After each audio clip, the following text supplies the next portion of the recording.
사도행전 3장 1절로 10절입니다. 사도행전 3장 1절로 10절 우리 한 목소리로 봉독하겠습니다. 제9시 기도 시간에 베드로와 요한이 성전에 올라갈새 나면서 못 걷게 된 이를 사람들이 메고 오니 이런 성전에 들어가는 사람들에게 구걸하기 위하여 날마다 미문이라는 성전문에 두는 자라.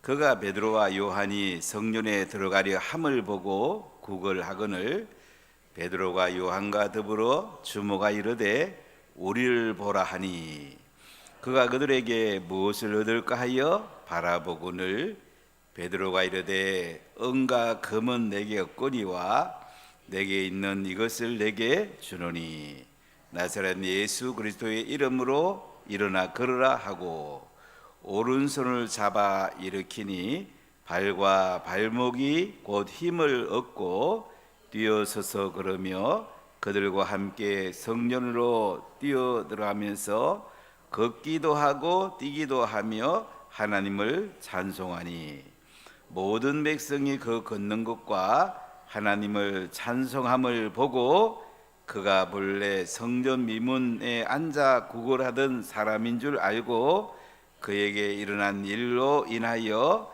심히 놀랍게 여기며 놀라니라. 아멘. 하나님은 기도하는 사람을 통해서 일을 하기 시작하십니다.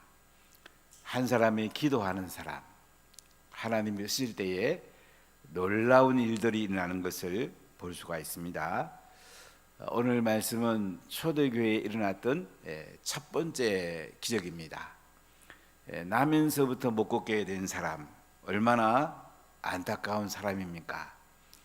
이 사람이 나사렛 예수 이름으로 걷게 되는 놀라운 기적이 예루살렘 초대교회에 일어났습니다. 이 기적은 두 사도가 기도하는 가운데 하나님이 베푸신 놀라운 기적입니다. 자, 오늘 1절을 같이 읽어보겠습니다. 제9시 기도 시간에 베드로와 요한이 성전에 올라갈새. 제9시 기도 시간이라고 오늘 말씀합니다. 그러니까 유대인들은 하루에 3번씩 기도합니다. 새벽에 기도하고 오후 3시에 기도하고 저녁에 기도하고, 여기 제9시 기도 시간은 오후 3시를 말합니다. 유대인 시간에다가 플러스 6을 하면 지금 우리가 현재 쓰는 시간이 나오는데 오후 3시에 베드로와 요한은 성전에 올라갑니다. 기도 시간을 정해놓고 두 사도가 기도하는 것을 볼 수가 있어요. 우리 기도 시간을 정해놓는 것이 참 중요합니다. 새벽이라 기도하는 거 참 복된 것입니다.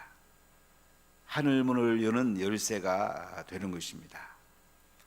하루 시작을 기도로 할 때에 하나님이 함께 동행하시고 하나님이 일하시는 놀라운 역사가 일어나게 됩니다.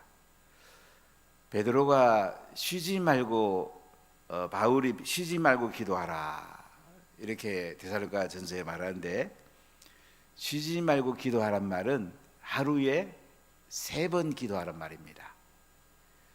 우리가 물론 끊임없이 24시간 영으로는 기도해야 되겠죠. 하루에 3번씩 기도 시간을 정해놓고 기도하는 것, 이것이 이제 쉬지 말고 기도하란 말인데요. 다니엘서를 보면 다니엘은 바빌론 포로 잡혀갔고 아주 어려운 환경 속에서도 기도하는 사람이었습니다. 그런 왕의 진미를 먹는 것을 거절하고 하나님의 말씀에 순종을 합니다. 그가 국무총리가 된 뒤에도 예루살렘을 향하여 창문을 열어 제치고 하루에 3번씩 하나님께 감사하기도 했습니다. 물론 적들이 고소를 했지요. 그러나 하나님은 다니엘을 그 어려움에서 건져주시고 고레스 왕까지 70년간 바벨론과 페르시아의 국무총리가 되는 놀라운 하나님의 은혜를 베풀어 줬습니다. 우리 하루에 3번 기도 운동하는데요, 새벽에나 기도하는 여러분들이 가장 잘하는 것입니다. 새벽에는 찬양도 있고 기도도 있고 말씀도 있어요. 그런 새벽에 부득이 못 나는 분들이 가끔 있더라고 보니까요. 이러면 저녁 8시나 기도해 좋아요. 그래도 안 되면 아침 10시에 나와서 기도하는 거. 하루에 한 번은 적어도 교회에 왔으면 좋겠어요. 그리고 하루에 3번씩 못 나누는 시간은 또 가정이나 일터에서 하나님께 기도하면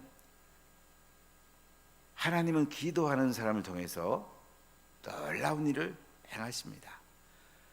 하나님은 기도하는 사람을 통해서 복음을 전하시고 제자를 삼게 하고 하나님은 기적을 행하십니다. 자, 1절 다시 한번 읽어볼게요. 제9시 기도 시간에 베드로와 요한이 성전에 올라갈세. 여러분 꼭 기도 시간을 정해 놓으십시오. 저는 새벽에 기도하러 나오는 분들을 보면 참 행복합니다. 또 하나님도 얼마나 기뻐하시겠습니까? 여러분 새벽에 꼭 기도하시고 할 수 있으면 자녀들하고 같이 기도하는 것이 굉장히 좋습니다. 새벽에 자녀가 기도하기 시작하면 하나님의 지혜와 계시형을 부어줄 겁니다. 공부하는 것이 너무 기쁘게 되고 너무 잘하게 될 것입니다. 하나님이 존귀하게 사용하실 것입니다. 자, 우리 2절 읽어보겠어요. 나면서 못 걷게 된 이를 사람들이 메고 오니 이는 성전에 들어가는 사람들에게 구걸하기 위하여 날마다 미문이라는 성전문에 두는 자라. 이건 참 마음 아픈 사람이 등장합니다. 나면서 못 걷게 된 사람, 개혁에서는 안전병이라고 번역했는데 참 부모가 봐도 얼마나 안타까운 사람입니까? 누가 봐도 참 너무너무 가슴 아픈 사람이죠. 자, 이 사람을 이제 성전에 들어가는 사람들에게 구걸하기 위해 가지고 날마다 미문이라는 성전문에 뒀다. 누군가 데리고 왔다는 얘기죠. 얻고 왔든지 들것에 태워왔든지 매일 성전 미문에 이 사람을 앉혀줍니다. 미문은 이방인의 뜰에서 여인의 뜰에 들어가는 그 사이에 있어요. 아름다운 분, 뷰티풀 게이트란 의미를 갖는데 이 사람은 왜 여기 앉아 있습니까? 성전에 들어가는 사람들에게 구걸하기 위해서, 먹고 살려고, 한 푼 얻으려고 이 사람은 성전 미문에 앉아 있는 것을 볼 수가 있습니다. 참 가슴 아픈 사람이고 이 사람이 거기 앉아 있는 목적은 구걸하기 위해서, 구걸하는 것이 이 사람이 날마다 이 성전 미문에 앉아 있는 목적이었습니다. 자, 우리 3절 읽어볼까요? 그가 베드로와 요한이 성전에 들어가려 함을 보고 구근하거늘. 자, 성전 미문에 앉아 있는 이 안전뱅이가 베드로와 요한이 성전에 들어가려고 하니까 어떻게 해요? 한품 구걸합니다.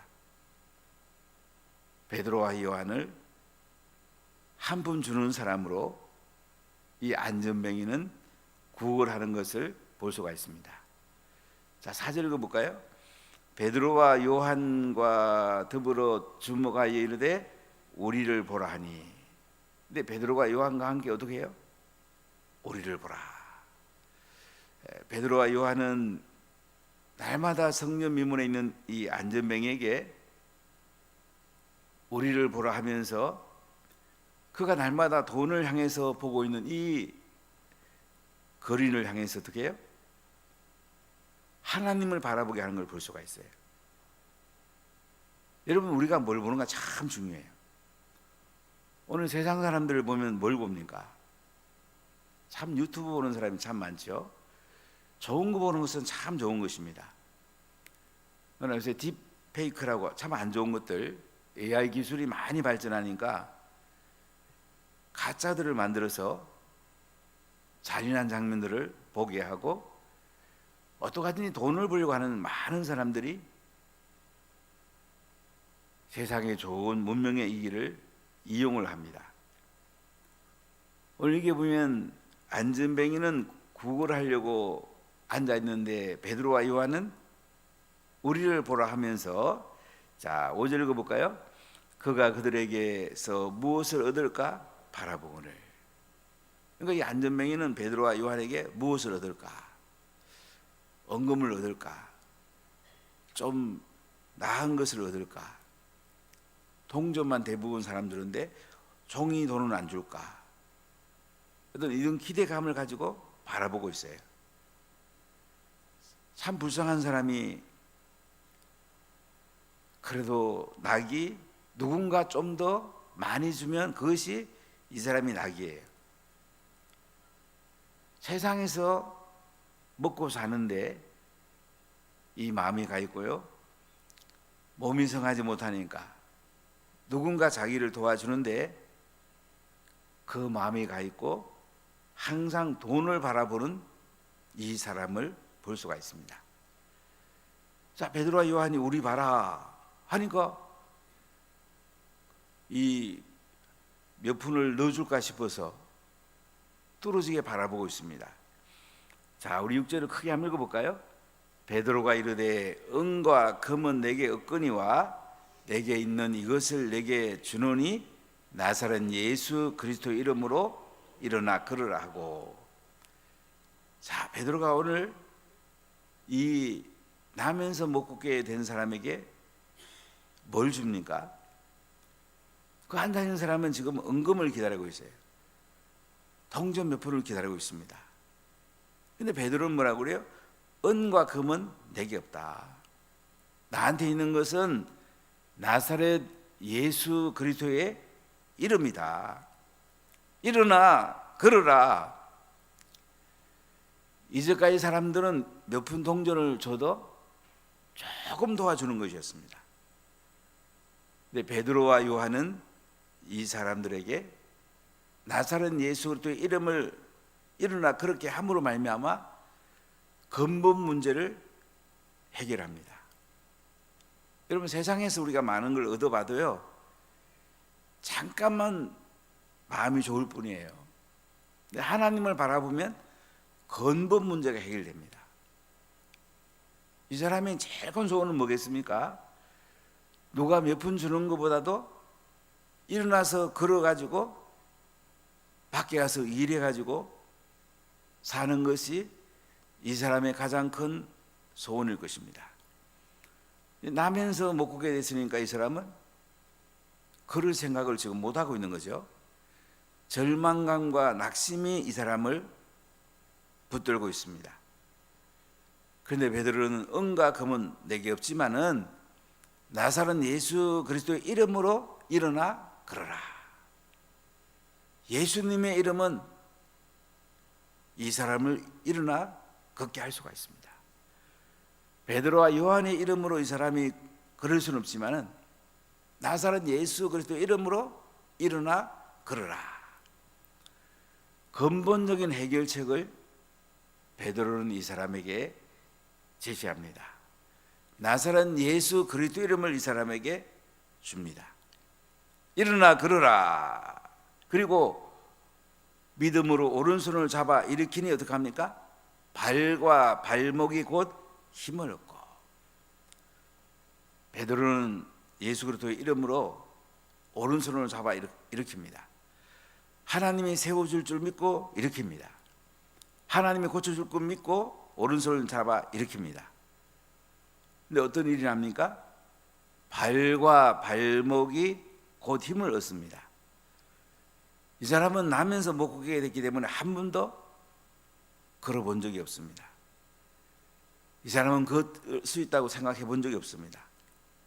그런데 베드로는 이 사람에게 희망을 줍니다.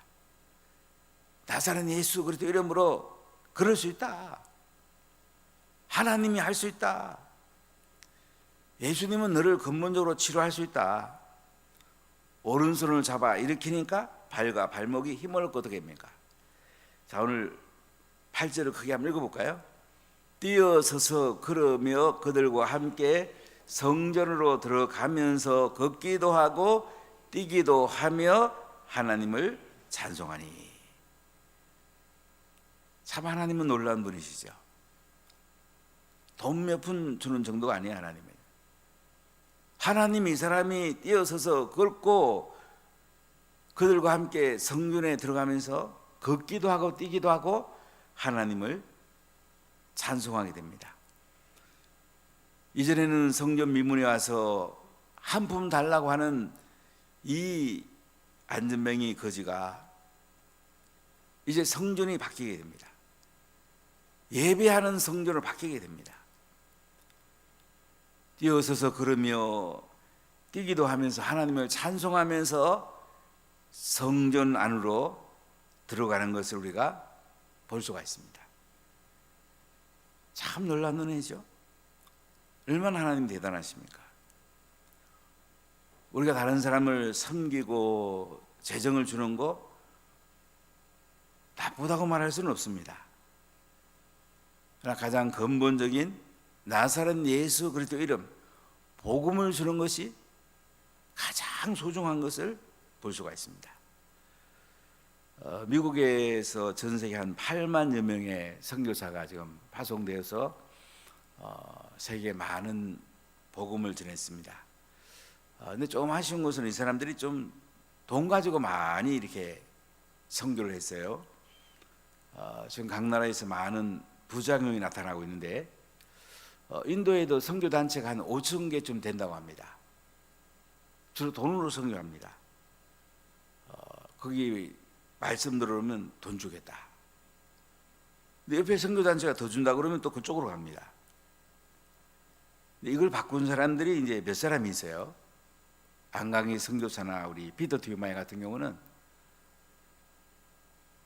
복음을 전하고 바로 헌금을 하게 합니다. 참 신비한 것은 복음을 전하는 바로 그 자리에서 사람들이 또 헌금을 해요. 그 사람들이 이제 하나님 앞에 자신을 드리는 삶을 살도록 말씀으로 양육하고 헌신을 하게 합니다. 근데 신비한 건 뭐냐면요, 사람들이 받는 것보다도 복음을 듣고 자기 인생이 바뀌고 자기 자신이 헌신돼 갖고 또 다른 사람들에게 복음을 전하고 제자를 삼는 이것에 더 큰 기쁨과 더 큰 은혜를 누리는 것을 볼 수가 있습니다. 많은 사람들은 얕은 물가에서 노는데 진짜 복음을 전해보고 하나님이 놀라운 일들을 하는 걸 보면 하나님께 헌신하게 되고 더 깊이 더 가는 것을 우리가 볼 수가 있습니다. 여러분, 우리가 나라는 사람에게 선교 나눠주는 거 필요합니다. 뒤인 사역 필요합니다. 그러나 이거보다 더 중요한 건 뭐예요? 복음을 전하는 것입니다. 한 영혼 한 영혼 붙들고 우리가 기도하고 복음을 전하는 것이 가장 소중한 거예요. 이것이 그 사람을 근본적으로 바꿀 수 있는 거예요. 교회는 구제해야 됩니다. 그러나 복음이 더 앞서야 되는 거예요. 교회는 다른 사람을 섬겨야 됩니다. 나 복음이 더 앞장서야 되는 거예요. 나사렛 예수 그리스도 이름보다 더 소중한 건 없습니다. 인간을 근본적으로 바꾸기 때문에 그래요. 영을 바꾸고 지정의를 바꾸고 육체를 바꾸고 재정을 바꾸고 환경을 바꿀 수 있는 분은 예수 그리스도이십니다. 그래서 우리가 이 구제하고 이런 걸 해보면 부작용이 많아요. 이게 복음보다 앞서가면 안 좋은 일들이 많이 생겨요. 근데 복음이 앞장서 갈 때는 전혀 부작용이 없어요. 예수 그리스도 이름이 높아지면요, 하나님이 모든 걸 하시는 거예요. 자, 그래서 어떻게 했는지 한번 볼까요? 9절 10절 같이 읽어보겠습니다.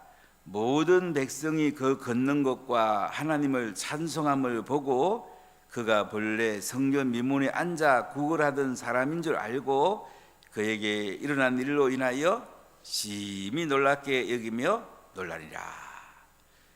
자, 모든 백성이 이 사람이 걷는 것과 하나님을 찬송함을 보게 됩니다. 얼마나 놀라운 일입니까? 뒤에 보면 이 사람은 40여세가 된다고 그래요. 그러니까 40년 동안 날마다 성전 미문에 와서 구걸하던 사람이에요. 근데 이 사람이 벌떡 일어나가지고 성전에 들어가면서 찬송함을 보았고, 그 날마다 봤던 사람이 얼마나 놀라겠습니까? 이 사람 원래 성전 미문에 앉아 구걸하는 사람인데 그 일어날 일로 인해서 정말로 놀랬고 또 놀랬죠. 놀래고 놀라는 것이 복음 전하는 거예요. 예수 그리스도의 이름은 날마다 놀라게 만듭니다. 여러분, 복음보다 더 중요한 건 없어요. 예수님보다 더 소중한 분은 없어요. 오순절 마가다라방에 성령의 기름 부음이 임한 뒤에, 불같은 바람 같은 성령이 임한 뒤에 베드로가 메시지를 통해서 바로 오순절에 모든 사람에게 성령이 임했다, 요엘서를 인용하게 되고, 그 다음에 너희가 십자가에 못 박아 죽인 예수를 하나님이 다시 부활시켰다, 시편을 인용하고, 너희가 십자가에 죽인 이 예수를 구주와 그리스도로 모시고 회개하면 성령을 선물 받는다.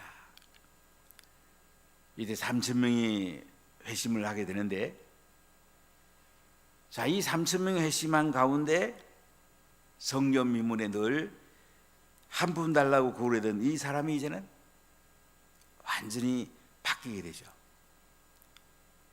하나님의 기적이 일어남으로 말미암아 이 사람을 통하여 그 다음에 5,000명이 회심을 합니다.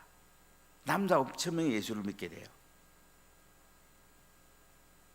이 한 사람의 기적이, 못 걷는 사람이 일어나서 일터에 가서 일하고 또 다른 사람을 섬기고 가정을 이룰 수 있는 좋은 하나님의 복도 있게 되고, 이 사람을 통해 수많은 사람들이 예수 믿는 놀라운 역사를 가져오는 것을 볼 수가 있습니다.